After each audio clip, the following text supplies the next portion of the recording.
Hey guys, Dr. Justin Marcagiani here. Today we're going to be talking about microplastics, the top 5 sources of them, and what you can do about it. We did a longer form podcast on this recently. We'll put a link down below so you guys can check out the full version.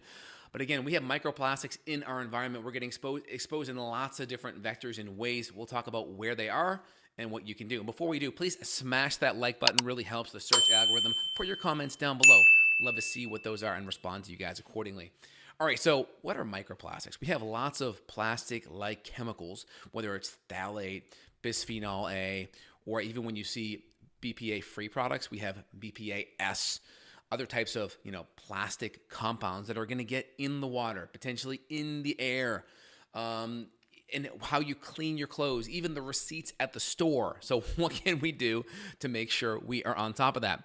So first thing is, water is going to be an easy one. We have a lot of potential microplastics in the water. We also have homeopathic drugs. We have other potential infectious debris in there.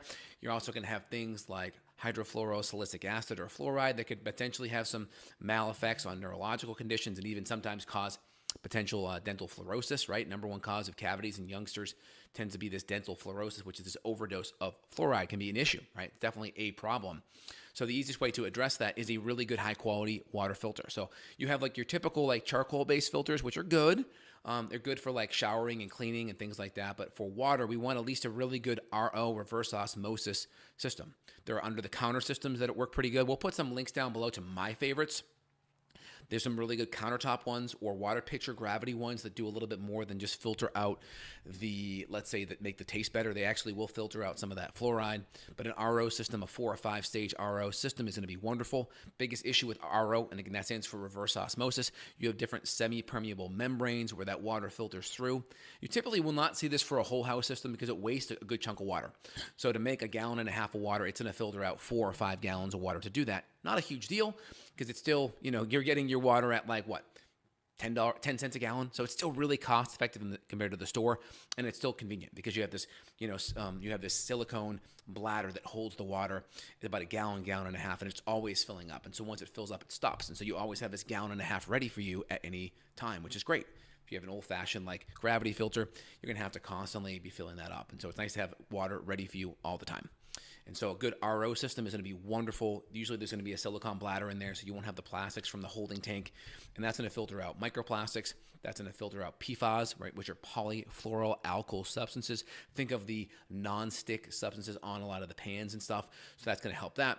Homeopathic medications, whether it's birth control pills, antidepressants, people urinate those out, goes through your kidneys, and then that has to go through water filtration systems and like water treatment facilities, and they typically don't treat for those things. And so it's good to have a good RO system that treats all of that. We just have to make sure we add some electrolytes into our water when it's time to hydrate.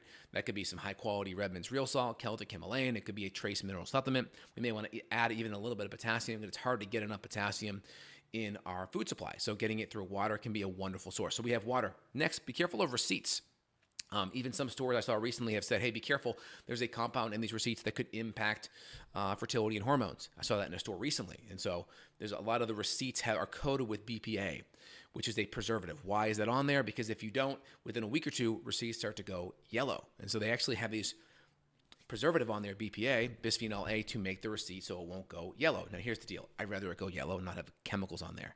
So you'll see a lot of the, let's say, smarter cashiers will have some kind of glove on or some kind of like thing on their hand to prevent that. So just be very careful. If you get a receipt, hey, just put it in the bag, please. Or if it's not a big deal, just take a picture of it. Keep it simple. That's what I do. I go to a restaurant, they give you 2 receipts. I'm always like, all right, picture done. I'm not going to worry about taking that up. So just be mindful of that. So receipts are a big one. Next is going to be your food. So the biggest way you can get plastics from your food is if it's stored in plastic the whole time. So ideally, if you buy like, let's say, your meal, you cook it, you eat it, have some Pyrex to store your leftovers in. That's wonderful. So good Pyrex glass container. It can have a plastic top. Just make sure it's sitting on the glass part. Great spot to do it. Anytime you're heating something up in a microwave or a air fryer. Well, obviously microwave, people do plastics all the time. Do not do plastics at all in a microwave. Ideally, don't even use a microwave. Not a huge fan of microwaves. Much rather have a air fryer or a convection oven and kind of heat it up the natural way. Just better to like kind of preserve the nutrient value of the food. If you have to use a microwave every now and then, not a big deal. Just don't make it the staple routine. If I have to heat stuff up, I just put it in a glass Pyrex. I put it on a full 100 for 5 minutes, or I'll do like 200 for like 5 or 10 and just do it a little bit more gradually like that. It's a better way to do it. How you store your water throughout the day. I mean, typically I have my little Yeti mug here, and I get a Topo Chico in glass or a Mountain Valley or a Gerald Steiner. I'll do a mineral water during the day, and typically I'll do my ROs, breakfast, lunch, and dinner when I go up to eat. And then I'll have my glass to kind of like just mix it up during the day, maybe add a fresh squeeze of lemon or lime in there to make the taste a little bit better and a little different. So that's a great place to start off, is just have good, clean water, not in plastics during the day, especially if you go to like a convenience store to buy your water. A lot of times on the loading docks, they'll leave these cases of water outside, so be careful of that. Usually places that have like an actual loading dock, like Whole Foods, where like the Mack truck comes in, backs in, usually they're going right from the truck to inside. Better to buy from those places versus like the gas stations or convenience stores where you see them outside. Everyone has that experience seeing the water outside in 100-degree heat. Definitely do not do that. I remember in college, I used to have a 24-pack of water in my trunk at all times, and it was plastic. I mean, I just didn't know anything. I was trying to be healthy, saying, hey, let's just have water all the time. Now, if you're going to do it with glass. Much better with glass because you won't have any of that leaching. But ideally, if you're going to have a water that you store with you, get a Yeti, get a clean canteen, get a Life Factory glass bottle that has a silicone rubber on the outside. Those are all good options. All right, so we talked about storing our water, storing our food, talked about receipts, talked about plastics in our food.